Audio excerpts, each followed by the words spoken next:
এখানে দাঁড়িয়েছি আরেকটি বিষয় নিয়ে, সেটা আপনারা জানেন যে বাংলাদেশ অনেক রক্ত আর ত্যাগের বিনিময়ে যে রাষ্ট্রটা আমরা স্বপ্নের বাংলাদেশ হিসাবে দেখেছিলাম, সেটা আজকে তিলে তিলে ধ্বংসের দ্বার প্রান্তে এসে দাঁড়িয়েছে।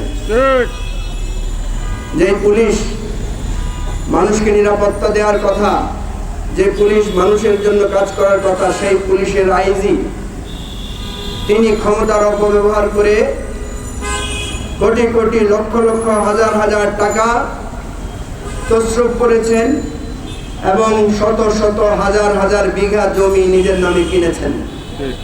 এবং তিনি লিখেছেন যে তার স্ত্রী এবং কন্যারা নাকি মাছের চাষ করে।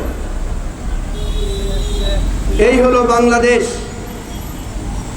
3 বছর আগেও বেনজিরের স্ত্রী এবং সন্তানদের ব্যাপারে কেউ জানতো না তারা কি করে।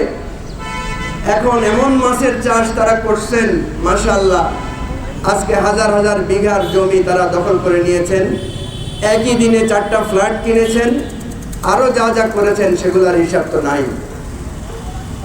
আরেকটি বড় আমাদের প্রতিষ্ঠান সেনাবাহিনী, সেই সেনাবাহিনীর প্রধান আজিজ সাহেব তিনি তার ভাইদের নামে, যে ভাইরা মৃত্যুদণ্ড প্রাপ্ত, যে ভাইরা মানুষ হত্যা করেছে, যে ভাইরা চাঁদাবাজি সন্ত্রাস করে ঢাকাকে একটা অশান্তির রাজ্যে পরিণত করেছে,